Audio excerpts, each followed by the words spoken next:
Hello, happy Friday, everybody. It's Friday afternoon out here in the Playcast barn. I just got back from my eye appointment, so I am not going to be vibe coding for a couple hours while my vision recovers. So that gives me the opportunity to get a little Friday commentary in. All kinds of stuff going on in the news. I'm kind of torn. Should I tell an old-timey story? Should I comment on the new stuff? What do I do? What do I do? Well, a couple interesting things going on out there. I think bear discussion, right? There's all the Xbox kerfluffle going on, and actually a lot of excitement around the Xbox. Microsoft came out at GDC and announced specs for the new Helix Xbox, so now I'm actually hearing some actually pretty positive noise coming from the vlogosphere rather. Some of Sharma's loudest complainers and so forth kind of changing their tone a little bit, kind of excited about the news coming out of the Empire. Empire's talking big specs for the Xbox Helix. So there's hope in the air, which is fun. It's exciting in the game industry. I like that. Changes in the air. There's a lot of change in the air. And, I've been thinking a lot about Xbox over the years because, again, for those of you who aren't avid subscribers to the Saint channel, just click the like button and subscribe. You know you want to be. I go all the way back 30 years to creating DirectX. I founded the early DirectX team with Craig Eisler and Eric Engstrom and myself, started the DirectX operating system project at Microsoft. We were the OG renegades of the Empire, the early guys who said, we're going to make Microsoft a game company, even if it's in denial about it. We're successful beyond our wildest dreams, weirdly, at it. So I've seen a lot go by, a lot of history go by. And one of the interesting things Sharma and Satya make allusions to is trying to get back to kind of the renegade attitude that made PC gaming and Windows gaming great. I'm a fan. It's my legacy. I'd like to see Xbox and Microsoft continue to be a great gaming platform. Or actually, what am I saying continue to be? I think they've actually struggled to be a moderately competent one. They're just barely behind Sony in gaming. Without the Activision acquisition, they wouldn't really even be on the map at all. So I guess what I really want to say is I'd like to see Microsoft finally be wildly successful at gaming. That would be a happier outcome. Now, I'm a technology strategist. I've talked about this before, but I was trained at Microsoft to be very effective at leveraging technology to make Microsoft the monopoly it was born to be. And back when Microsoft was a scrappy underdog startup, they were shameless about being extremely ambitious and extraordinarily aggressive and competitive. They had no shame in it because when they were a startup, you had no reason to. You were the underdog. And I arrived at Microsoft in 1993 in an interesting time because Microsoft was transitioning from being a scrappy underdog upstart startup company culture to being a global mega monopoly and hadn't really acknowledged or realized it yet. So there was a weird, interesting, or actually really exciting time in Microsoft's history in the 90s when the company was acting like a really aggressive monopolistic startup or a scrappy startup while actually turning into an evil global dominating monopoly empire. And there was that stage when we kind of didn't realize, you ever get a puppy that's going to grow up to be a huge dog and the damn thing hops in your lap and nearly kills you because it doesn't realize how big it's gotten in a year? Kind of how Microsoft was at one time. And in that period, Microsoft was extremely systematic and rigorous at building dominant platforms or trying to dominate the industry, and was very, very strategic at it. In fact, militarily strategic at it. And I was hired into a group that trained technologists, engineers like myself and others to use technology like a weapon, to use it very strategically. And we were trained in a lot of, literally right out of Sun Tzu's Art of War and Machiavelli, and in using Microsoft's technology position and technology strategy to dominate the market. I've talked about this before, but some of you may remember that Microsoft had a DOJ antitrust trial, at which point they were talking about breaking the company up. And It was people in my team and our emails that were the subject of the trial, and it's all public. My emails are public. Eric Engstrom, who was one of the witnesses on the trial, who was on the early DirectX team, we were the ones who told Apple to bury QuickTime, kill the baby, I think the quote was. It's been a few years. I'm not sure, I don't have it exactly correct anymore. But all those things are public, including the training materials we used to be trained on. And I bring this out because there was a time when Microsoft was rigorously systematic at being competitive and was very effective at it.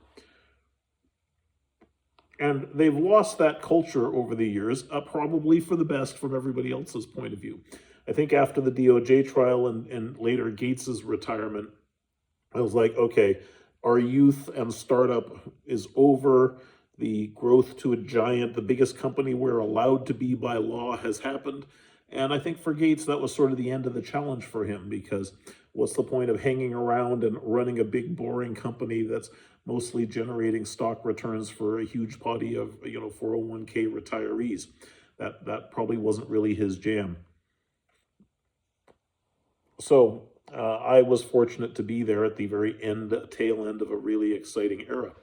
But the point is that I was trained in a lot of Machiavelli and Sun Tzu's Art of War, and that culture has been lost. And so, as a strategist who came from the strategy group, same group Satya Nadella came from, by the way, he was also schooled in those things, I believe. He left just a little before I arrived from the same team. And it's interesting knowing how Microsoft operated, how calculating, how strategic, how sort of militaristically they thought about conquering markets, that a lot of that seems to be lost from Microsoft culture. And again, I'm not saying that's a bad thing. I am saying it's a bad thing for gaming, bad thing for Microsoft gaming.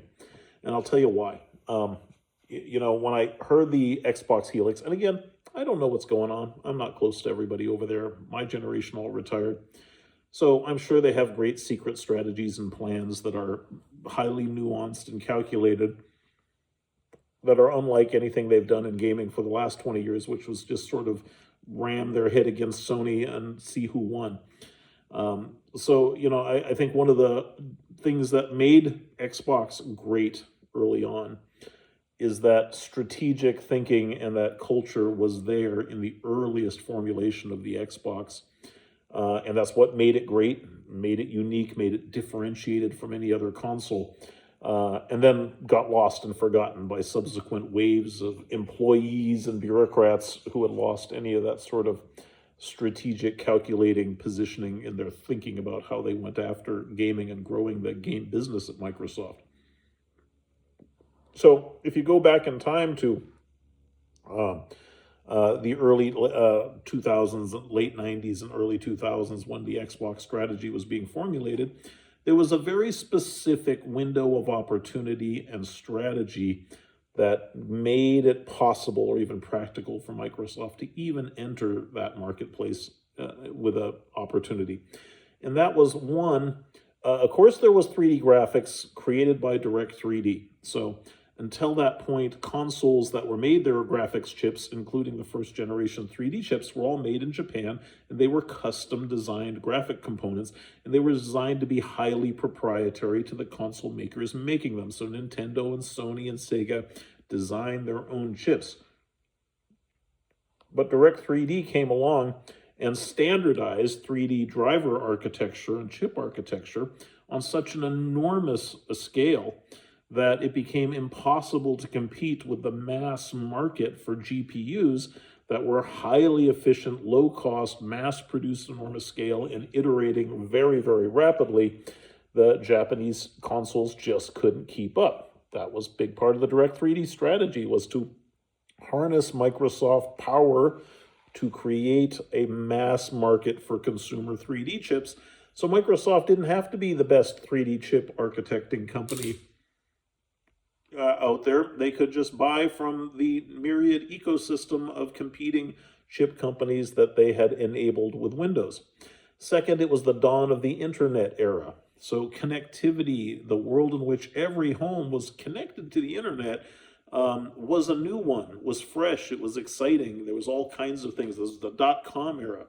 So the idea of making a console that had a commodity architecture rather than highly proprietary engineering. So the first Xbox was a PC with an NVIDIA GPU, basically. It really was a PC, the first one was, exactly as it should have been, by the way. And they did three amazing things. They said, we're going to use an off-the-shelf commodity 3D chip from NVIDIA. And that decision probably is really what made NVIDIA the trillion-dollar company it is today. I mean, don't get me wrong, Jensen was always extremely good at executing. But people forget that the first Xbox was an NVIDIA chip at a time when the leadership in GPU computing was first getting established. And NVIDIA was picked for that.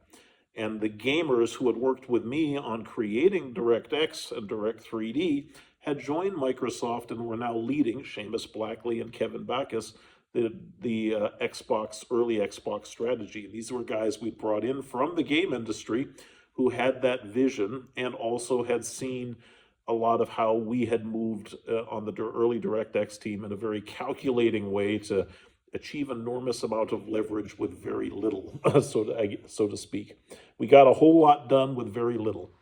And so these guys were still very, very strategic. And the opportunity they saw is, one, we can get a superior, lower cost 3D chip from the market enabled by the standardization of Direct3D, while the traditional Japanese console makers have to, or are still in the mindset of inventing their own chips.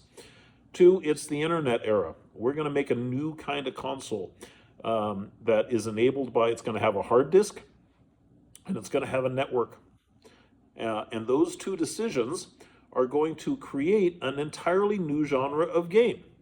Because without those changes, without the addition of a hard drive and without the addition of a network, console games back then didn't really save their game state. You couldn't have a lot of depth, a lot of personalization, a lot of customization, because it couldn't be stored anywhere in a game.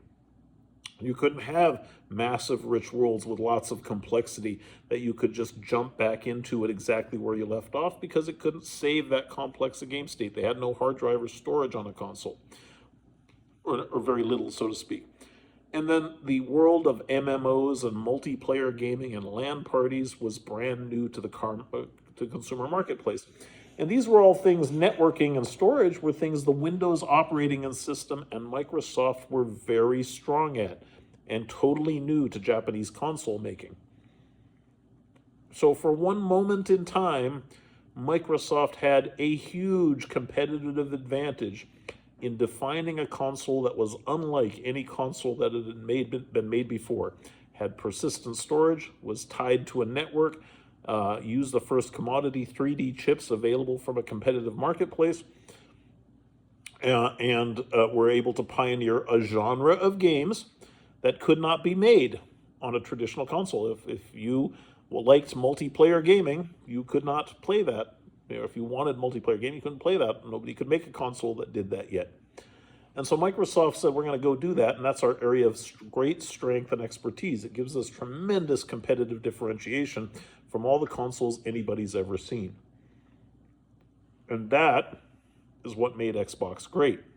That's what made it successful, as defined by Halo. And I think today, we would all say, of course Halo should be a persistent free-to-play world MMO. It should have been, but that hadn't really been invented yet, right? Even World of Warcraft hadn't come out yet by that point. That came out in 2004, as I recall. So the business models and the ideas around massive multiplayer gaming and, more importantly, free-to-play gaming hadn't really been invented yet or thought of yet. And the first Xbox and the first Halo was kind of the earliest precursor to what we see today as, I think, Fortnite in some sense is the great descendant of Halo and the LAN gaming era. And so that gave Xbox, in the form of Halo, a kind of game that Sony could not have. You couldn't say, we'll do an early release and we'll port to it.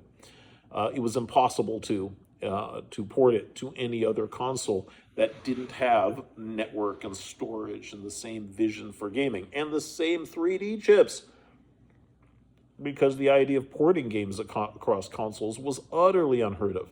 Nobody talked about going, I have an original day and date, a few new titles on here, but everything else is cross-ported. That's not how consoles worked back then. Every game, every console represented a 100% body of unique content back then.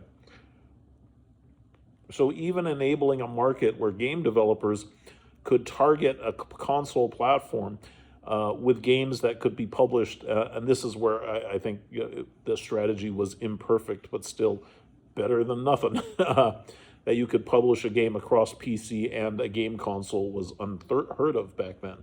Or that you could even make a game for an Xbox that might ultimately land on a PlayStation or, well, back then maybe a Sega machine, although that's a different story. What happened to Sega? I've told that story before here on the channel.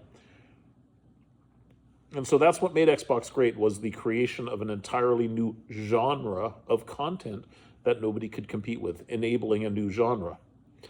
That was great strategy, brilliant positioning, playing to Microsoft's incredible strength, leveraging Microsoft's incredible body of developer tools and support and platform tools to bring a community of a very large community of talented DOS game developers and turning them to wildly successful Windows PC, and then Xbox developers, leveraging Microsoft's incredible history of developer enablement and tools. A very un-Japanese console-like way of doing things. And Microsoft, pardon my Lord of the Rings analogy, but in any great battle war movie, you need to go just when things in the battle are looking the worst for the good guys and they're about to be overwhelmed by orcs. Off on the horizon, Gandalf shows up with a surprise army we all forgot about, right? And that's what Microsoft did in gaming with the Xbox, is not only did they launch a totally differentiated new console, they had an army of DOS game developers ready and eager to make their bones playing in the big leagues in console gaming, which they'd never really had an opportunity to do. And so Microsoft had an army as well. So the first Xbox's success had a whole lot of strategic advantages, which Microsoft sacrificed. They lost over the years. They gave it away. So they, and we'll analyze. So let's just state, let me summarize what we just talked about, these huge advantages.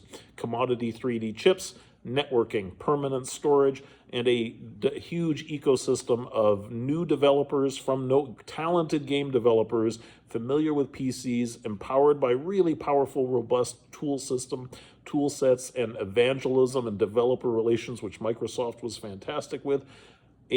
All able to aim them and produce new original content on that new original way of making games.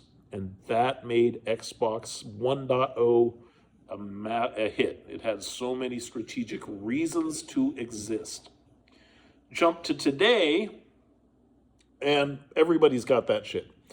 All those PC game developers are all console developers. They're all got great relationships with Nintendo and Sony today. They're all comfortable porting their games and designing them across every platform.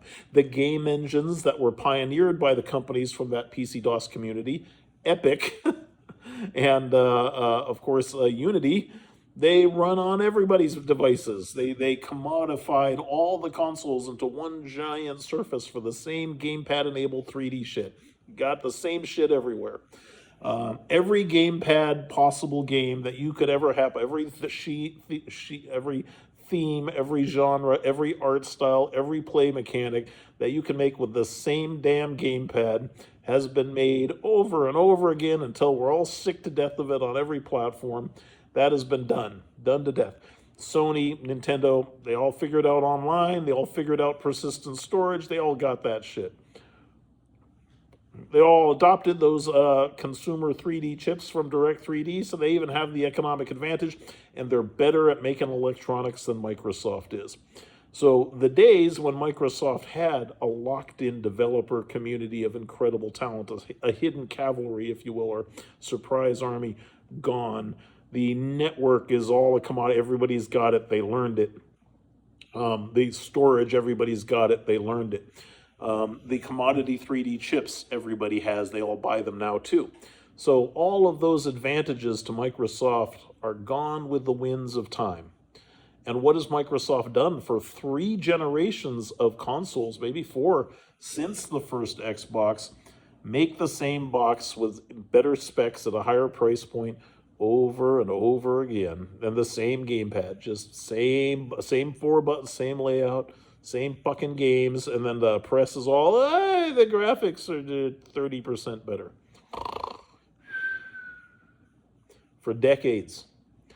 And so you can point to a lot of business missteps and this decision and that decision and so forth, but if you just step back at the meta level, there hasn't been a brilliant strategy for Microsoft or even a reason for them to be in the console business ever since that first point when they captured it with the Xbox One and then completely lost all of those advantages for generation of consoles after that. There was nothing special or differentiating about subsequent consoles. You go, oh, well, wait a minute. There was Kinect, which was knocking off what Nintendo did very successfully.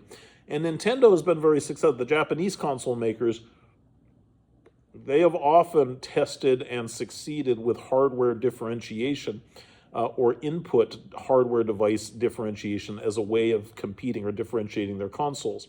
So a new type of input sensors such as a guitar, VR headset, different type baseball bats, the Wii Connect, were all very traditionally Japanese clever electronics ways of differentiating their consoles. Microsoft, which sucks as an electronics company, chased that. They did that too.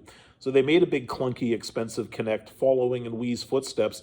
So 2 seconds after Wii had established the genre, made all the money there was to do with it, and all the 9-year-olds were sick of it, Microsoft decided to copy it bigger and more expensive, and it quickly lost its novelty and became an anchor on the Xbox's success because they didn't do it. The whole point of making differentiated input devices is to make the original new experience first, not to chase Nintendo, who's already siphoned the novelty value out of that entertainment theme, right? And it turned out not to be a very versatile, I joked a lot about it at the time, right? I hate to say it, but there's a secret about gaming that nobody talks about. It's amazing to me. You go, all these people, they have these huge backgrounds in gaming. They talk about what experts they are. They've been making games for years. And nobody ever talks about, for gamers under the age of 17, which is about 33% of them, and about 50% of the money because they're spending their parents' money, it's not a gaming or entertainment system to them. It's babysitting for the parents. 17-year-olds and unders have no jobs. They don't have any money. They don't have credit cards or income. So how is it they're buying, they represent 50% of the spend on gaming? They don't. It's their parents buying them games. And parents don't buy their kids games. Parents buy themselves peace and quiet. That's what parents pay for. So the thing that entire game industry consistently forgets is that half of the game market is daycare, cheap, inexpensive daycare for parents wanting some peace and quiet. And that's what parents are paying for. So one of the easiest ways to analyze the game market and a game offering to go, is this going to succeed or fail, is you just have to ask the question, is if it's for kids, are parents going to get more peace and quiet out of paying for this or not? Because that's the actual customer for the game. It's important that the kids play it, so it has to seem fun to the kids. But a VR headset, no parent wants the kids crashing around the house blindly, running up and down the stairs wearing a $1,500 helmet. No parent wants that. Dumb idea. Stupid premise for an entertainment device. Obviously going to fail. No parent wants the kids crashing around the house blind and swinging sticks and flailing in front of the $1,000 TV set. Now the TV set's like $2, but back then that was the case. That's a dumb idea. You do that, terrible, right? The physically active, there was this whole, the kids are just there, they're vegetables, and we want to get them exercising, you want to get them fit, you want to get them active, they should be playing like kids, not sitting there vegging quietly in front of a machine, staring bleary-eyed at it. And that all sounds great, and it sounds wholesome. but no parents actually want their kids standing in front of the TV, jumping up and down and screaming and flailing their arms and stomping and fighting for the Dance Dance Revolution controls.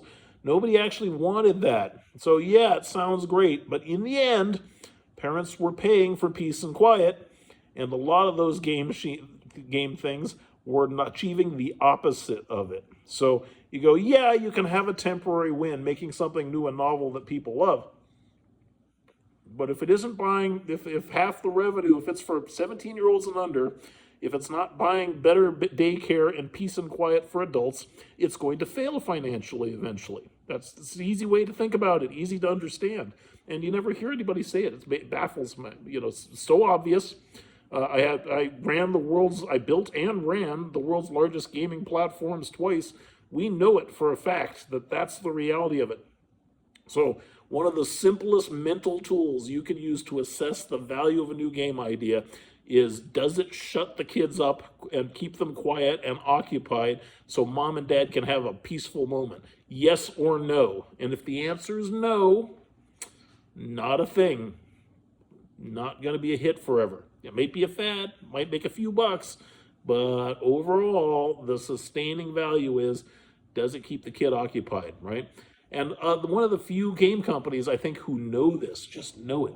They still screw it up periodically, but intrinsically the company knows it, is Nintendo. Their entire market cap is just going, it's just, we know our job, and it's to shut the kids up in the car. That's all we do.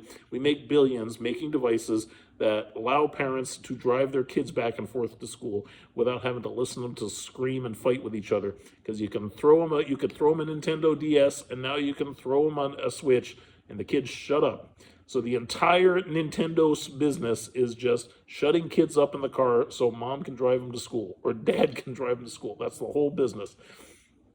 I don't know why I'm the only one who says it, but it's absolutely true, right? Now, there's another interesting phenomena about kids, right? They have no money, they're broke. And weirdly, and I've said this before, it's the most bizarre phenomenon, because what is a game? It's a toy. It's a toy, and toys are for who? Right? Of course, adult humans like toys, don't get me wrong, but we get old and have jobs and mortgages and things, but kids are supposed to play. And so we actually outlawed the world's greatest toys for kids under 13. So we even passed laws globally that said, oh, no, you can't make games or game services for children under 13 without their parents' permission. We're going to put a lot of friction on actually making toys for the audience for whom toys are for, which is kids. We're really going to regulate the shit out of that. We're going to make that talk. We're going to pretend that the world's greatest toys are only for old people. So another really strange kind of, and as a consequence of it being so taboo and so regulated, that you have all these game companies who just pretend that they have no children on their platforms. One of the most extreme examples and telling examples of this is Roblox, right? It was a crappy, shitty-looking game. Everybody knows it. It's a garbage game. Only a 9-year-old would play the crap out of this game. It's not competitive. It's easy, visually simplified visuals, and relatively cooperative. And a lot of the play mechanics is just simple, silly, dumb stuff, right? So it's a game that appeals to 5 to 11-year-olds. It still does, right? And they have to claim, no, everybody's older now. People grew up and just love just adults, right? And they go, no, there's no kids on there at all anymore. No, right? Totally patently absurd. Absolutely. Their lawyers and all their PR problems with pedophiles and all that toxicity force them to pretend that they got a huge adult audience. And also to be a publicly traded company, because you can't tell the public markets, we make a product for people with no money, please increase our stock value. And so you see Nintendo does the same thing. You'll see enormous press releases, and Nintendo's done a good job of permeating the infosphere with marketing materials that talk about how Nintendo's older demographic and how many adults play Nintendo, blah, blah, blah, blah, blah, blah, blah. It's all horseshit. All it is parents, adults, buying games with adult credit cards, and so that's how they can point to adults. So yeah, look at mom is just paying like you would not believe for Super Mario. Moms just love Super Mario. Moms 35 to 50, lots of Super Mario. That's because moms 35 to 50 have kids in the house. They're buying it for it, and that's so that Nintendo and Roblox and so forth can go, oh, look at this casual gamer. That's not true. It's not horseshit. It's parents buying for their kids, and there's lots of kids that they're buying for, and they're buying babysitting. That's what's going on. I'm going to explain how this relates to Xbox strategy in a second. So, you have this weird delusion in the game industry, total confusion, because of the weird and dysfunctional regulation of age and kids in gaming. And that's caused this kind of collective, so you see there's huge amounts of money lost constantly to giant game companies and studios being forced to, or actually believing the narrative that is just all these obviously children's content somehow for grown-ups, and that's all we focus on. And games aren't for kids, but they are, and they know it. And so the way it works really is that even on a platform like Roblox that's actually absolutely flooded with minors, is the kids all learn to lie about their age because kids aren't dumb and they're on the internet constantly, and they've all learned that if they want to get access to the good stuff, they just have to use mom's account already logged in as mom, which Google and Facebook and everybody who does auth has made very easy to do. And then you can sell a lot more advertising dollars when it's a 4-year-old watching tampon ads and whiskey ads, with Sesame Street Elmo, YouTube videos playing in the background. So just huge amounts of money made in advertising and dollars from kids consuming kid content on their parents' accounts because parents don't have time to handle and create accounts and enable their kids to engage in social and supervise. They just, here's the device, stop screaming at your sister in the back of the car, use mommy's account. And it's hooked up to her credit card, so the kid's running up $500 on Robux or whatever. So the real mechanics of the game industry weirdly aren't talked about in the game industry. You go to a conference where all these erudite experts in the game industry get on stage and they teach their younger generation total delusional bullshit about how to build successful games that actually don't reflect the reality of real game market and game design at all. And then you see that perpetuated. And again, the fascinating thing is the Japanese Sony and Nintendo much clearer that they know who their target audience is. They know who their gaming demographic is. They know how to make games that appeal to kids and are purchased by parents. And so they just kill it. They're really good at that. And Microsoft, totally fucking confused. Oh my God. Unfortunately, Microsoft to this day is still largely a company full of, old male nerds who don't relate to anything other than their computers and Asperger's. And those are the guys who want to make games and build the game company products there, and they only want to make violent first-person shooters, Grand Theft Auto 6, strategic games, those kinds of things, cooperative play and playground games, all that kind of stuff. Aren't really interested. Yeah, we got to buy Minecraft because the game was so popular that we lost an entire generation of Xbox gamers to an entirely new platform. So we just had to bring them in by buying Minecraft, but we don't really know what to do with it. It just sits there languishing, making endlessly popular among 8-year-olds. We have to deny it and even make it really hard for an 8-year-old to play Minecraft, who's the only demo that really wants to play the crap out of it. While pretending that that's not the case and knowing what to do with that audience. So the modern Xbox is quite dysfunctional. They've lost every advantage Microsoft had, completely gone now. Their competitive strategy with Sony was to go, we're just going to get out in the battlefield and we're going to roll out like Rome, or I choose an American Revolution analogy. We're going to do what the Europeans do, which is just agree on a time and a date that our armies will meet on a nice flat open field. We'll march out with our armies and cannons and cavalry at the specified time, line up, and we'll just shoot bullets at each other until somebody wins. And that's how we conduct war in Europe. And that's exactly the level of strategic depth that went into 3 generations of Microsoft, the most recent 3 generations of Microsoft consoles. We're just going to make the same shit everybody else is making, compete on marginal differences in price and in the same games and product offerings, an incremental difference in specifications on the same fucking 3D chips. And then we're just gonna fire cash at Sony back and forth. Sony and Microsoft are just gonna fire cash at each other until somebody runs out. And weirdly, Microsoft did.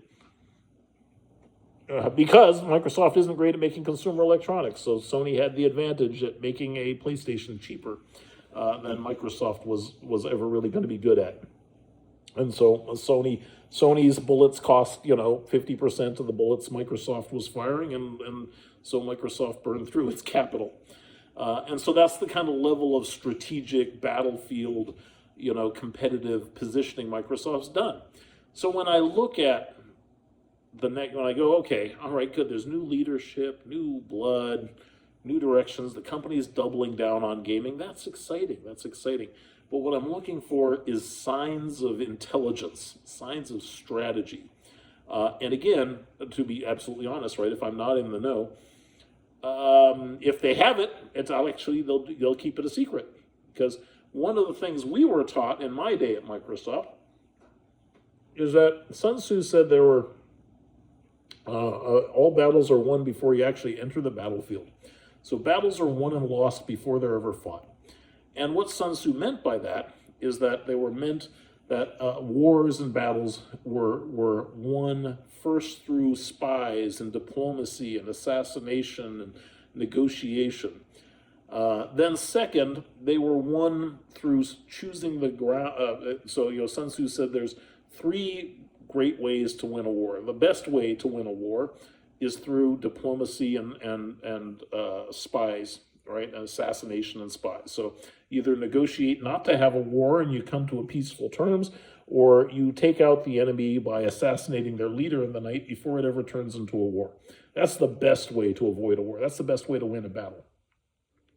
That's the most efficient, cost-effective way to build an empire is through diplomacy and deceit. The second best way to win a battle is to destroy an enemy's supply line.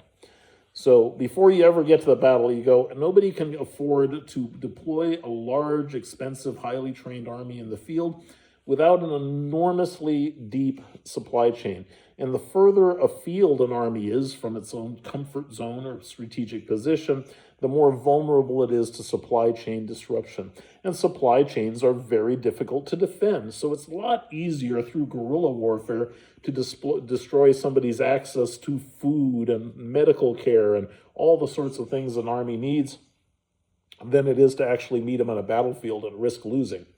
So that's the second thing you do. So if you look at Microsoft's position on the console or Xbox in the platform business, first, did they ever, after Xbox One, make a kind of game Sony and Nintendo couldn't match them at? No, though they never did. They just lost none of that. They never, obviously failed, right? Did they cut off Sony and Nintendo's supply chain?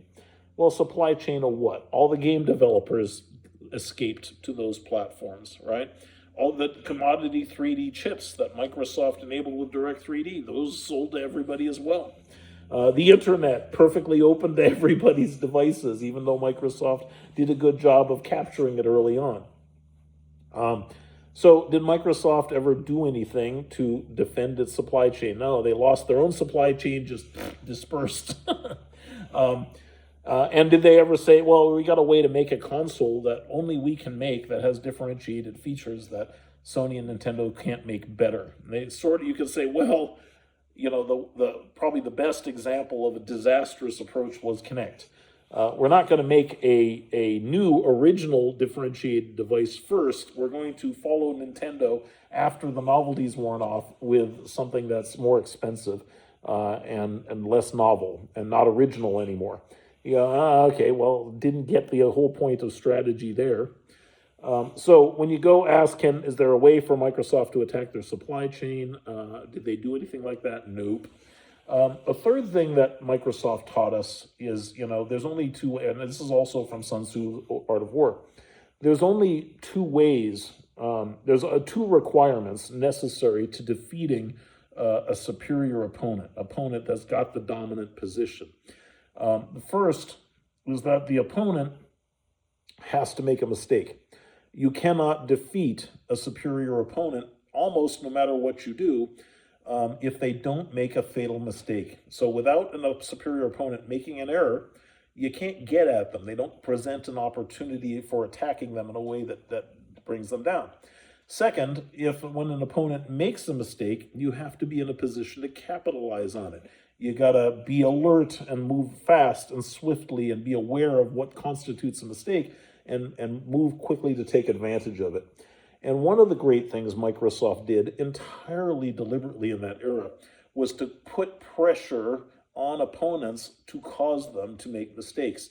Microsoft would deliberately distract them, would deliberately flood the market with fake PR and news to misdirect them, to get them unfocused. And one of the greatest examples of Microsoft succeeding wildly at that, and again, think what you will of Machiavellian tactics, absolutely, I agree. But they tore Netscape apart. Netscape was a superior competitor. They owned the market. They defined a new platform, usually very, very hard to take away a first mover's advantage like that. And Microsoft put pressure on Netscape that caused Netscape to just unravel in trying to respond to pressure from Microsoft. And that created all kinds of cracks and vulnerabilities in Netscape's position. And Microsoft flooded its armies in there and capitalized on them very effectively. And so just ripped Netscape apart. And so that strategy that was very calculated and very engineered and planned within Microsoft was wildly successful. Do you see any evidence of that kind of strategy and tactics going on in the gaming wars now? No, I don't see it at all. And that also bodes ill. So when you go, okay, what kind of mistake can you put pressure on? Can you put pressure on you? So you got to put pressure on Sony to get them out of focus, to get them making decisions, to get them out of their comfort zone, and then you got to be in a position to capitalize on it. So when I look at the next generation Xbox, I go, where's that kind of thinking going on? And again, if it's going on, or if it's being done right, it shouldn't be obvious. It should be hard for us to see. Otherwise, it's being done poorly, because if you're obvious about it, then you're not very sneaky. There's no element of surprise if they see you coming, right? So again, for 20-some years of Xbox history, I always hope there's some brilliant plan going on, and there hasn't been. And I don't think there's much reason to believe or much evidence to believe that that's changed yet. But Microsoft will not win another console war by just going head-to-head with Sony, firing cash at them again. That won't work. It'll fail too. So there's got to be some more. There's got to be more to the story, more to the strategy. Third, Sun Tzu would say that the third most important decision to do to win a battle before it's ever fought is to choose the time and place of the battle.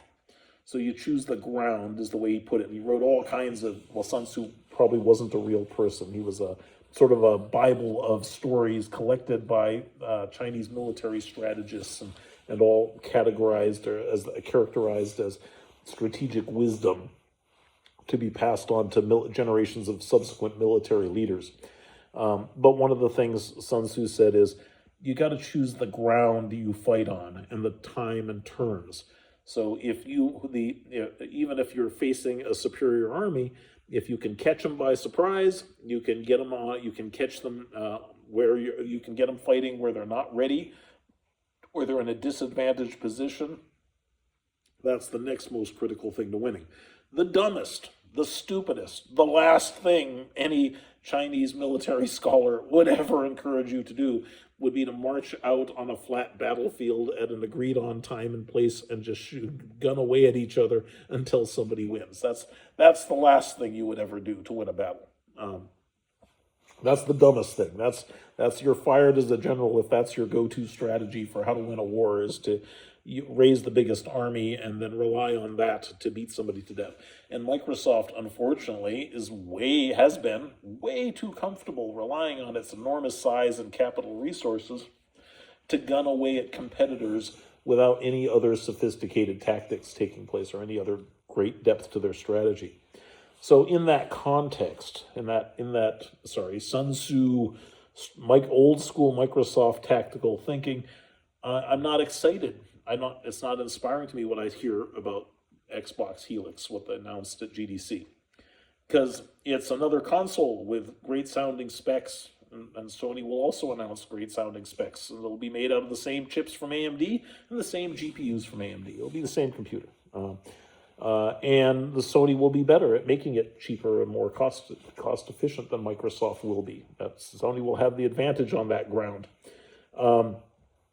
And Microsoft declared their plans publicly first, so Sony also gets to choose exactly how they get the advantage of choosing how and when they respond to Microsoft's challenge. So that's also put Microsoft in a somewhat disadvantaged position. I kind of understand why Microsoft felt pressured to do that. And again, could be a deep evil strategy, good calculated strategy here. I shouldn't know. It shouldn't be obvious if that's the case. I'm just saying that turns out historically there never was one. It was just that their Microsoft strategy was always as simple and dumb as was evidenced by their behavior. There was never anything else under the hood. So I hope it's not the case this time, but I'm just saying, the sort of the culture of competing that way seems to have been lost over the decades. And so you go, okay, well, what is the Helix? Oh, it's another AMD chip with another AMD GPU, same as everybody else has got, and it can run Windows. Like, that's a lot of fucking fun, right? And again, it's really funny hearing how the press and everybody's discussing that. Like they go, I guess if it runs Windows, then all the things that suck about Xbox, but I like about PC gaming, I get. But nobody wants Windows. Nobody wants Windows on their game console. Nobody wants to navigate Windows to get to the disjoint slot pile of integrated jungle of PC gaming and this is the real damning, case is you have an entirely curated console business that is less popular than the total Wild West jungle that is PC gaming. That's how badly you did at making a compelling unified offering for consumers with the Xbox. But so we're going to just throw all that crap on it, and that's a feature, right? And you go, okay, I get it. I guess let me phrase it to you this way, right? A console traditionally, and I am very open-minded, I am down with consoles being something new, okay? So let's just go, I don't want to be, dogmatic about what a console is. Traditionally, people's homes had a living room with a big-ass screen TV, increasingly a big-ass screen TV, and that's where a console went. And a console was the thing you sat down with your family 20 feet away from, with your game pads on their long cables, and you played Super Mario, and you played games with the kids. Mom and Dad played with the kids, and then when Mom and Dad need a break, kids would shut up and laugh and giggle and never want to leave the room for hours, and your parents could get a break, and it was fantastic, and that was the family room console experience. Now, your PC experience, well, you don't want the frickin' kids on your Windows machine, and you don't want them exposed to what Windows enables, and you don't want the same environment that you're doing your work on in Excel spreadsheets to have the kids on it. That's the last thing you want, and you sure as hell don't want to use your mouse and keyboard from 20 feet away from your screen on a 20-foot cable with nowhere to set them on, because the thing that's brilliant about a gamepad is it didn't need a table, right? So all of that, terrible. So when I hear about the Helix, the first question I ask is, where's that fucking thing supposed to go? Is it supposed to go in your living room? Well, then, that's a dumb frickin' idea. I don't frickin' want Windows anything in my living room. I don't want any of the Windows type of navigation. I don't want anything like that experience. I don't want to deal with a mouse and keyboard. Maybe they'll fix it all. They'll unify it all with some... Would you go, okay, maybe that would help, and just so it's not Windows anymore, and you can get at Steam games, and you can fire up Fortnite and World of Warcraft without logging in and just update and patch and close that dialogue and Xbox me and Wolf and we got Discord wants to GeForce now right, poop, I got some buy Office popping up while you're trying to enjoy your game. Maybe they'll brilliantly plan to flush all that somehow and just get the best of the PC game experience in one unified UI. That could be cool. That could kind of make sense. Whew, sounds really hard and like a lot of work. Maybe intractable, right? And who's not going to cooperate? All the people who like their ecosystems without paying an app Microsoft tax, especially all the free-to-play game guys who aren't paying anybody. So how likely are they all to cooperate with that? Right? And then you go, okay, let's be honest, right? I remember the days when a console was a $200 toy you put in front of the TV. A little plastic thing, the kids could bang it with a hammer and it was indestructible, and the cartridges were all armored plastic, and the kids could jam toast and crap in the slots, and you could shove a cartridge and it still works somehow, right?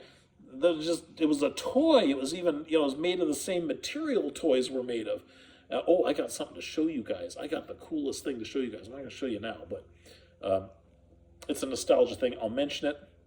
I got my new Commodore 64 Ultimate Edition the other day, and I haven't unwrapped it yet because I've been so busy. I'll probably show you that this weekend, but we'll nostalgia about that later. Anyway, there's a time when PC you went to Toys R Us, and in the toy section is where the Atari and the VIC-20 was. Right? They were toys for kids, and everybody got that, right? They got it right, and they were built to be beat up. In fact, they were built to be cheap to replace when a kid broke it, right? This is a $1,000 box now, and by the time they ship it in 2 years, with GPUs and memory prices going with that, might be a $1,500 box for all we know. So you're not putting one of those in every room in the house. You're not going to do that. You're not going to have 3 in your home. So where is it supposed to go? Because your Windows PC with your personal network and all your personal files and your game settings and all your icons arranged the way you like and your email and all that crap, that was on your desk in your office or in the gaming teenager's bedroom or in the basement den where the computer was.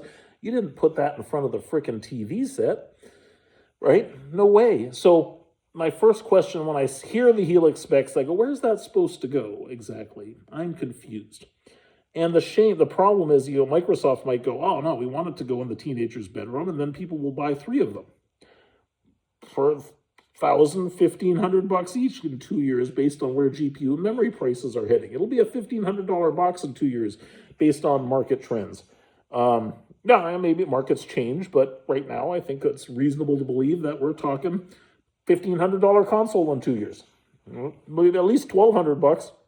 Not buying them like candy. You definitely don't want the 8-year-old touching it, which is the opposite of what Microsoft should be doing in my view, but okay.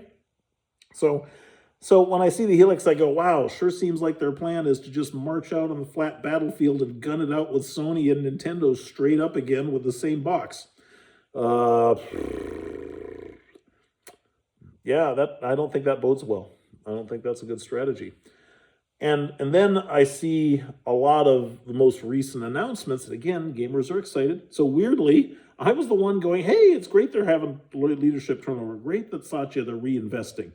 Now, what I'd like to see is a change of stupid, right? Hasn't, got new people, there was a backlog of stupid that you kind of got to get out of the system. But I haven't seen the smart yet, and I'd love to see the smart because we're going to lower prices, we're going to create new tiers of Game Pass. Game Pass is a stupid business model. It's a really stupid thing Microsoft did. The whole thing is stupid, and it did a lot of damage, and it does to this day. And you can see why Microsoft wants it, but it's a dumb idea.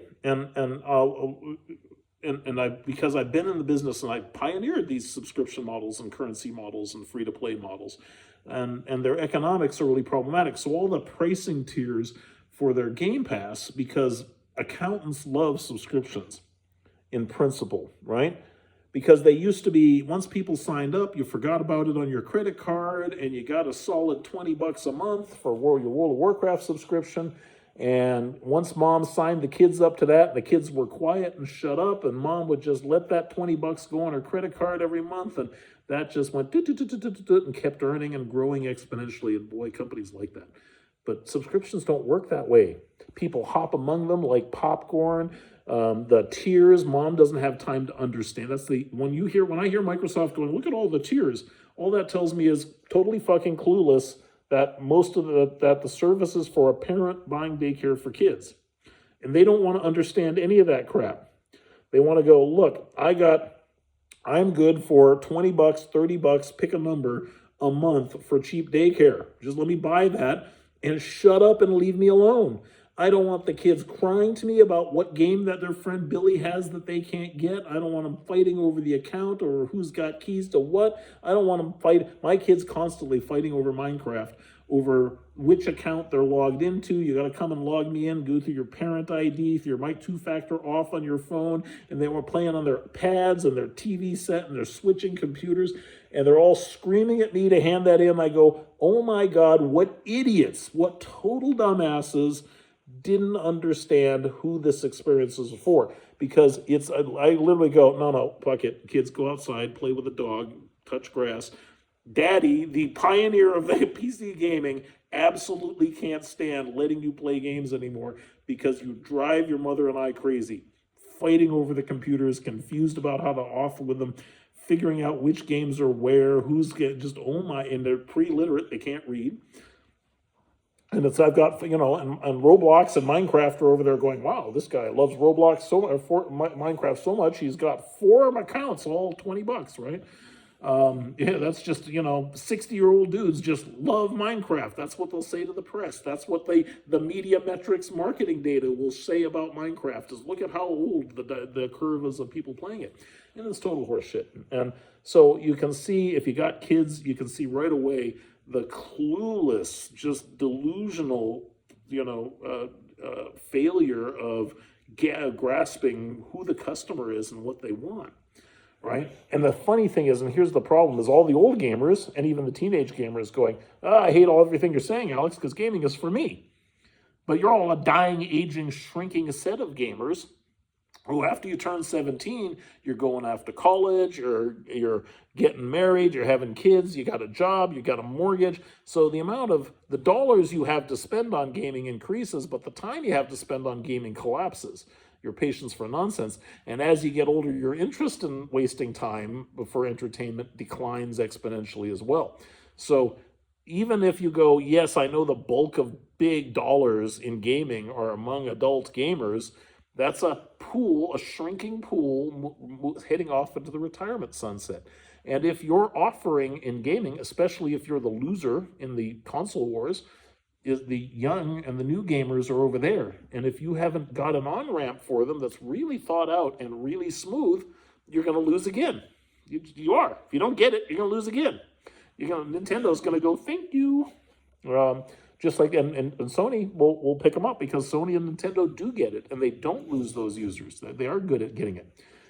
And Sony is a device that clearly knows. PlayStation's a device. They know, Nintendo knows they're for the car. They're the car device. That's where they actually make their billions. That's why they don't even bother to make a console anymore. They're just like, oh, wait a minute. Microsoft and Sony battling for the biggest and most expensive money-losing console in front of the TV. Fuck it, let them have that. We're just going to be the car gaming company for parents. Billions. Just getting that. Just the clue to get that. Just billions, worth billions, right? Apple not getting it, just stumbling on it totally accidentally with no CEO and making no games at all. Bigger than Sony and Microsoft combined in gaming revenue, just because mom's like, I don't have a Nintendo. Here, use my phone. Just shut up and let mommy drive. Billions. $50 billion a year in Apple accidentally, and Android accidentally stumbling upon that. And then, it's mommy's account hooked up to the credit card, and all the kids are playing slot machines, and mom gets a $200 bill and then can't figure out how to navigate it. And she's just like, as long as the kids are quiet, fine, I'll be overcharged. And you hear all these game companies going, well, we're trying to find the whales. the imaginary huge set of people who spend hundreds of dollars just playing the crap out of gambling games, when actually that's no such thing. It's just people getting zinged on their credit card while the kids go crazy, clicking on whatever they can discover. Just, it's shiny and it's going ding, and I just ran up a bunch of money. And then Apple and the game company is doing a really good job of making it too hard for mom to get her money back. That's really what that economy is all based on, right? A wildly profitable one, by the way, but not exactly brilliant. Not a great gaming experience, really, right? And that's the other thing that kills me is you talk people, you hear the old gamer guys and the YouTube pundits just going, I've never made a fucking game in my life, or I've never run a company, but you just make great games. That's all you do is you just make a great game. That's all you do. It's not true. There's a lot more money to be made making shitty games. Making crappy games that are incredibly parasitic is vastly more profitable and lower risk than making a good game is. That's the worst business advice ever. As a gamer and somebody who loves the medium, I hate to admit that. I don't want to play that crap, but that's the dumbest business advice ever. So you're just spouting the most inane, meaningless, useless nonsense. Right, just make games, just better games, and everything else will sort itself. It's not true, because in gaming, shitty games often perform better. Dishonest, or fairly sneaky game mechanics pays a lot better. Sad to say, but it's true. So anyway, we'll get back to strategy for Microsoft. So one, Microsoft also just total ignorant wall between core gaming dynamics, your 17-year-old boy gamers and your adult male gamers, and the kids. They bought Minecraft, which you should have gone, okay, there's a strategy there. You can make that night out. They just left it off, and it's just a horrible experience. Just the game, you got a game bizarrely so compelling to kids that the enormous pain in the ass Microsoft has made it to enjoy. The game is so popular that it somehow overcomes that, which is stunning. But oh my God, how clueless did you have to be? So Microsoft needs to learn what Nintendo and Sony get. Needs to get the memo that gaming is for kids. The device needs to be kids, needs to be accessible, and you got to have a strategy that is very good at taking care of the family, parent, young kid gaming experience, because that's the on-ramp to your entire future generations of wealthy, big money-making core gamers who spend the big bucks. And if Microsoft doesn't start acquiring those young gamers again, they're off to Roblox, they're off to Nintendo, they're off to Sony. And once they're acquired by Nintendo and Sony, they're gone for the next 40 years. In their peak earning gaming years, when they only have 2 hours a day to game, but they're happy to drop $1,000 a year because they're making good money. All that money, all those years, is lost to Microsoft. And the sad thing is that's happened already. It's very hard to fix now, right? So I've told you I like listening to Peter Zion because he's a really fascinating geopolitics pundit. And I love to listen to somebody who's really brilliant and strategic in their analysis of some space that I don't understand. And so I find it really fascinating to listen to him. And one of the things he says about China is he said because of China's one-child policy, for 40 years, China lost 2 generations of youth. And the problem is that today, China's entire population is collapsing with age. Just everybody is ancient and getting ancient fast in China. And there's no population, 2 generations of kids, replacement population for new jobs, for driving the economy, for driving their military, because if they have military aspirations, you need soldiers, and none of them were born. You just don't have them. And there's nowhere to get them from now. And even if China said, we're going to reform, we're going to have a whole new government, a whole new ecosystem, we're going to change our ways, there's nothing they can ever do to replace all the lost people. And Microsoft has done that. They've lost 2, 3 console generations of children to Nintendo and Sony. And those children who are now Nintendo and Sony customers will stay those customers when they become adult gamers making lots of money for the rest of their lives. And Microsoft, no matter what they put in the Xbox Helix, can never get them back now. There's nothing they can do. They can't wind back the clock and fix the lost generations of gamers. That's again why they paid, or presumably why they paid $2.5 billion to acquire Minecraft. Is we can't earn them back. We just have to go buy them. We have to go buy Roblox. It's the only way to get this. Is it? It's the only chance, right? You can't fix it. So that's the problem. So then you go, okay, you're announcing $1,000 to $1,500 console. I guess it's supposed to go in your TV set, but it runs Windows, which again, the thought, hey, we really should leverage PC gaming. We should have a strategy that leverages this huge asset we have in PC gaming. Good, correct, true. Is that the way to do it? Probably not. I'm hoping there's more to it. Maybe there's more to be announced. I'm just 2 years from now, so there's probably lots of brilliant strategy there that's unannounced. But by itself, I don't think that makes any damn sense. And is it supposed to go in the living room, or is it supposed to go in the teenager's bedroom? And at $1,200, $1,500, 10% of the population in America is going to be rich enough to buy even one of those. The rest of them are going to go buy Nintendo for, well, actually, even Nintendo Switches are like $600 now. So what do I know? But even the gap between twice the price is a huge, wide gap, right? And then the bloggers, again, the people who've never made a game in their lives, never run a business, never actually run a gaming company, never managed a team or had to deliver anything, going out there going, oh, Microsoft's really sticking it to Valve, or equally stupid, Valve's really sticking it to Microsoft. And you go, oh boy, yeah. Because Valve's Steam machine is interesting because you notice that the understanding is probably much lower spec. Because Valve wisely and correctly said, what we're going to do is Microsoft has allowed the Windows experience to make gaming a really shitty experience on Windows. They really unshittified Windows with all the popping up, nagging, navigating, fiddle fucky. It's just so hard to have a nice, cohesive gaming experience. And Valve does heroic efforts to make their experience cohesive, and it's just impossible under Windows. So what Valve's really doing is they go, what's the feature differentiation of switching to Linux? It's not to get anything. There's no benefit. It's to get rid of all the bad things that Microsoft has done to Windows, all the enshittification of the Windows gaming experience. It's just to ditch that. So the feature of a Steam machine is it's not Windows crap.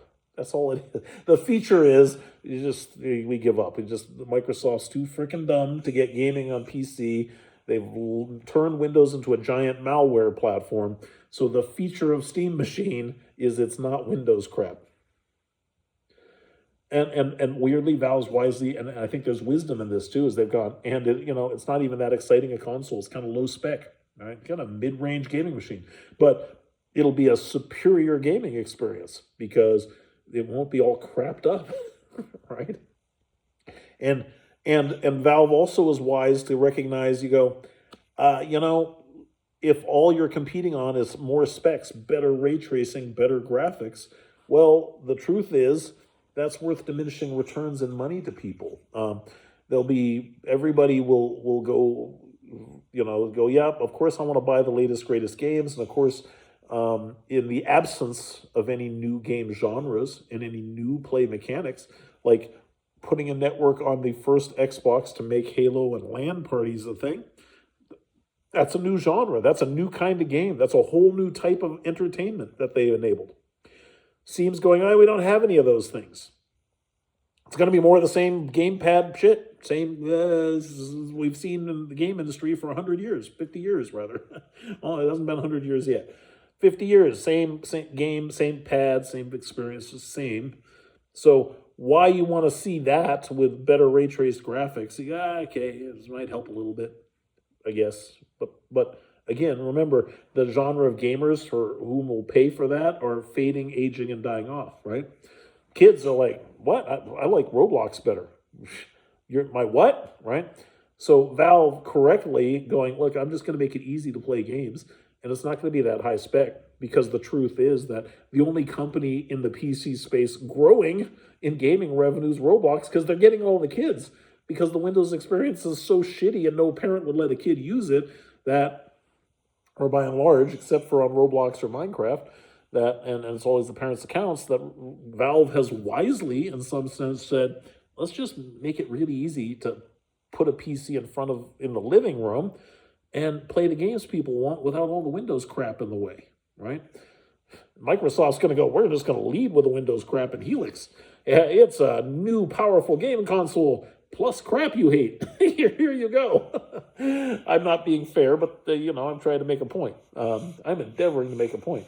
So Valve's going, we don't need to make a $1,500 console. We'll try to make an $800 one. It's going to end up $1,200, I think, in the end. Again, because math, because economics, you can't deny are taking place. I had some conversations about this. Again, I can't reveal my sources, just rely on the assumption that I'm still deeply involved in the game industry at very high levels, and I have access to conversations that your average vlogger gamer never comes anywhere near. Because, when they're talking to somebody about gaming, it's a PR flack from the company giving them a message to promote. When I talk to people in the game company, it's doing real business in the actual game industry with people who are being honest about, what their real problems are and what they're trying to solve. And so, when I talk in the gaming space, you go, the problem is the GPUs are gone, and they're staying gone, and the memory's staying gone too. I'll be vague, but I talk to the folks working on cloud gaming. They're moving all the GPUs into the cloud, and of course, because Playcast is a streaming platform, we enable peer-to-peer game streaming. I talk to the cloud guys. They go, we can't get access to GPUs anymore in the cloud for cloud streaming because they're all being used for AI. You got to get the lowest you can get a GPU for in the cloud is about 35 cents an hour. And the best you can monetize a cloud game at is about 25 cents an hour. That's for a really good game that you really want to play. And you can't close that gap. And if you want to use the cloud for, say, promoting games or making them free to play, well, you need cloud at a penny an hour, which, and you go, and people used to say, well, the cloud cost is going to come down. And then AI happened. So the same gaming GPU that they rent you in the cloud for cloud streaming for 35 cents an hour, they get $3.50 an hour for AI. So even the cloud guys, nobody can get a hold of GPUs. So they're still listed on the various cloud platforms as available at that price point for gaming. But if you try to go and get 100 or 200 of them, they're just not available. They're not allocated. Even these companies that are in the business of hosting major cloud gaming services, their own services can't get access to those GPUs because inside the business companies they're at, they're like, hey, you can have 3 this week. We're going to give the other 2,000 to AI training because we're getting $3.50 an hour for that. So the GPUs are gone, and they're buying and they're going to NVIDIA, and they're going, well, we would sell this GPU to you for the 50, 60 for your Steam machine for, $200, but it gets $2,000 for AI training in the cloud, effectively. I know it's not the same GPU, but I've covered the important nuances to all of that in other sections and other things. So watch the rest of my blog if you want to get educated about how all the GPUs being sold are actually all the same chip, just software, firmware configured down to different price points. So effectively, all GPUs that are available go into the cloud at $3.50 an hour. The GPU they can sell to you is worth maybe 25 cents an hour, maybe 10 cents an hour. And that's how much you're going to pay for it. And you won't, so you're not going to pay as much as the cloud will pay for it. So guess what? It's gone, right? And as a consequence, Steam, Microsoft, Sony, none of those guys are going to be able to afford to buy GPUs for your gaming entertainment because they're just going to be outbid by the cloud. Their business model doesn't support selling it to you. So they're either going to have to go out of the console business or they're going to have to charge ridiculous prices for the console. And it's not going to be accessible to anything but the dying old generation of well-incomed gamers. And it's not going to be accessible to a new generation of kids at all at those price points. Just not. And so that's a thing that's happening, is we're looking at the most highly overpriced console generation being announced ever. And again, shockingly, I'm wrong sometimes. I would have thought you're going to stop doing that dumb thing. You're going to stop making consoles at stupid prices when it's a terrible business and you lose money on everyone. Nope, we're going to keep doing that. We're going to keep losing money on we're going to go to war with Sony. We're just going to we're going to take $100 bills and we're going to glue them into cannonballs and shoot them at Sony. That's what we're going to do. And Sony is going to take $50 bills and wrap cannonballs and shoot them back at Microsoft. And we're going to do that until somebody runs out of money.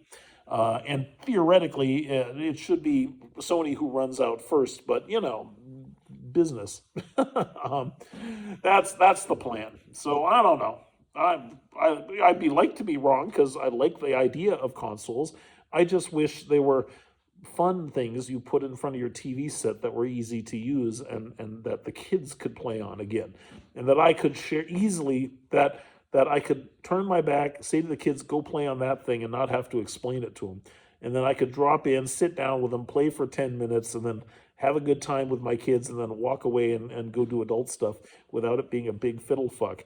And Microsoft just completely lost the clue on how to make a game console that functioned that way.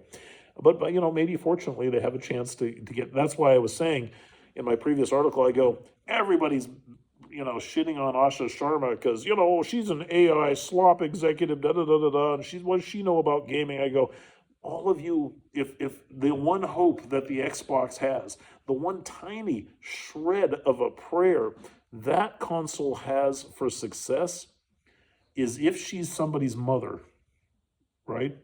That's the only thing she needs to be, is an experienced mom of a kid who wants to play games, to bring the right fucking mentality to that company and to that product. And again, the funny thing is I'm saying that because again, all the angry 35-something vlogger incel gamers raving on YouTube who think the Xbox is for them and going, no, I don't care about kids, I don't care about any of that.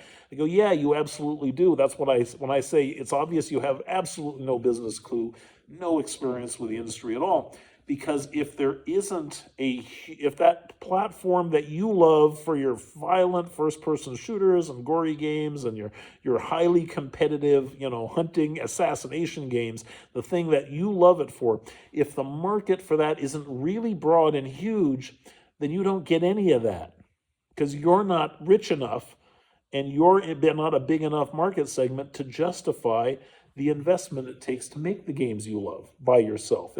You're not enough. And if you love high production values, you like the massive AAA crazy production values of your leading edge console, well, you need really, really long tail of dollars across a very broad market in order for the peak of that curve to be the most graphically intensive games you happen to love. If you say, I just want those games and fuck the rest of the market, you're never going to get them. You're going to get nothing. You get no games if you believe that. So that's what drives me crazy listening to those people. The way they talk about it is they go, well, why do you, I don't care about kids' games, and I don't care about blah, blah, blah. And I hear that from people in the industry too. Like, why are you you're just a dad, and so that's why you care about kids. I go, no, I'm a businessman. I understand where the money is and where it comes from. And if you don't have a generation of new gamers that you're bringing up on your platform when they're broadcasts and their mommy's buying their games from them, then by the time they're 17, you've lost them to the platform they're nostalgic about, right? Because you ever go to a Costco and you see Pac-Man machines and Space Invader machines? They have a whole thing. There's a box standing there, $300. You got to wheel it out in a truck, right?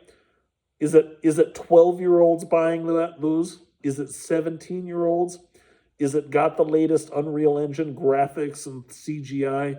No, it's old Gen X gamers who grew up in the arcades, and even though those machines are shitty and primitive and the graphics sucks, oh, we love them. We love them and we miss them. We're nostalgic, and we would pay thousands of dollars in our old age to play those crappy ancient games again if only we could.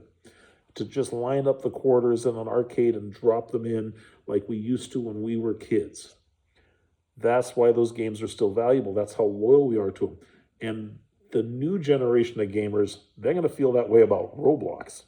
I know, I have trouble saying it myself. I can't believe it. But that's the point. right?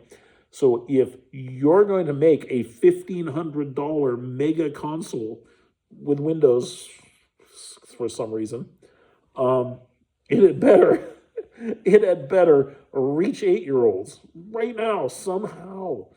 Because if that console, how long did the last generation of the Xbox One? We go, well, it came out over a decade ago. Well, the Xbox architecture didn't, they reformulated the drive space and the form factors, but essentially the same box for a decade. So your 10-year-old is going to be a 20-year-old in college by the time that thing has reached the end of lifespan based on how long consoles last these days.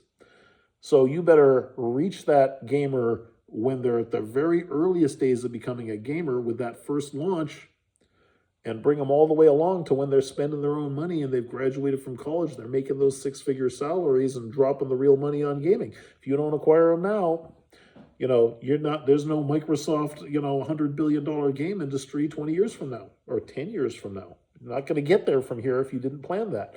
So if you go make a $1,500 box meant to be put in a teenager's bedroom and they're only going to buy one in the house, Sony and Nintendo are going to walk away with that entire generation of gamers. And 10 years from now, when you go, why is Microsoft still struggling in the console business? It's because of a mistake they made today. It's happening right now. So, sorry, I touched on this briefly, probably boring to people who aren't in the business of gaming, but well, what's my problem with the Game Pass, right? It's such a dumb model. I'll tell you exactly what Microsoft should do. And I know that absolutely nobody who is not actually in the business and doesn't have real experience, decades of it, building the world's largest game platforms like I have, will understand why I'm saying this. But I'll just tell you exactly how to fix it, and I'm absolutely right, right? You do not sell subscriptions to games. You sell subscriptions to microcurrency. You say, Mom, you're going to pay $29.95 a month for 1,000 micro X coins, right? And those X coins are just like tokens. You drop in an arcade or a slot machine, and you're going to give the kids a budget for them. And you're going to say, here, I'm going to give you this many coins, and kids, you can spend them across all the games. And then Microsoft, you credit the games that they consume those tokens on for the money, one for one. And if you want to buy packs of more, you want to buy them by the bundle and give them a 30% discount, you do all that microcurrency stuff with it.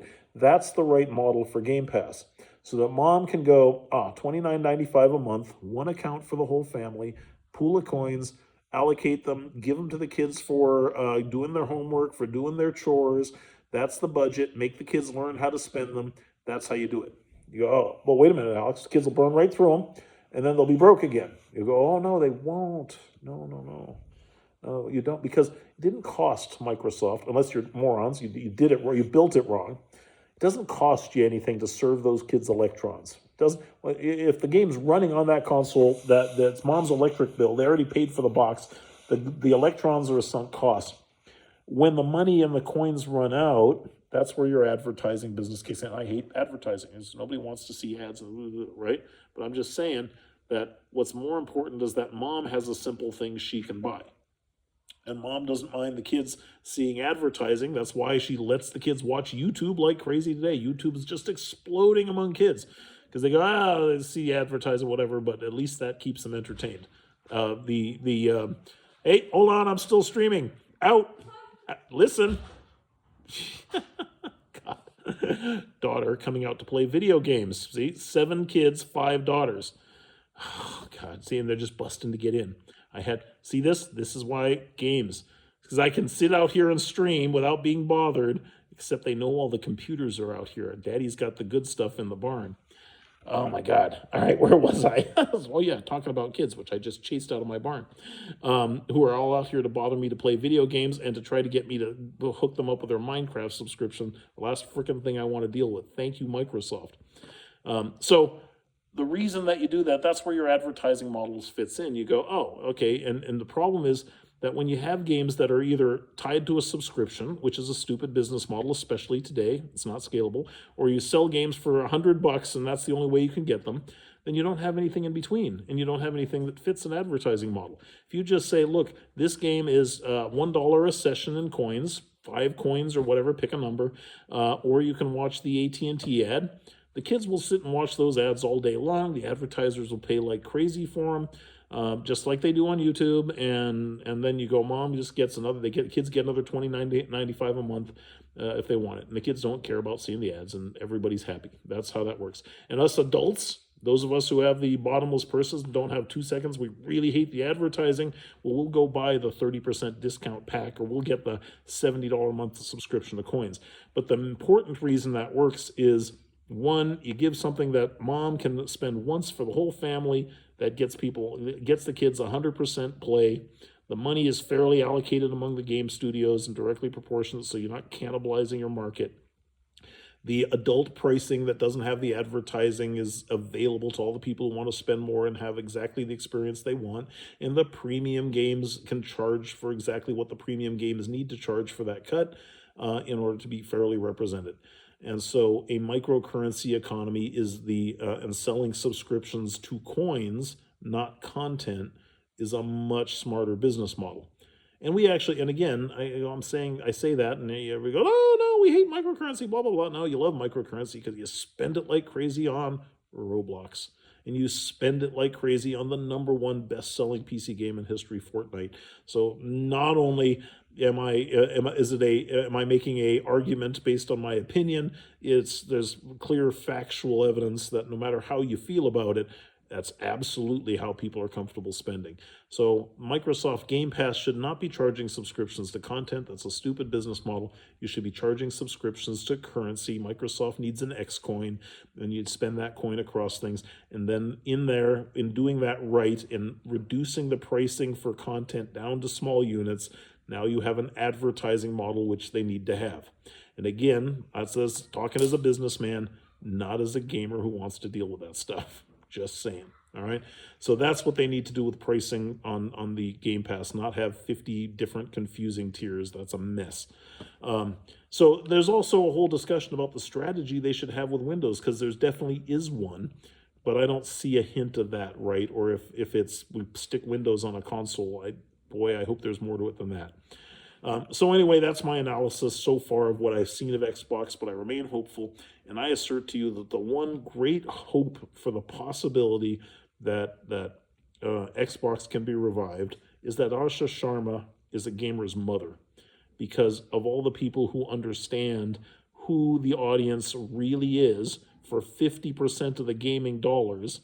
It's parents, not the actual minors with no jobs and no money, who consume the vast majority of gameplay and who are the core addicted nostalgic gamers a few years later.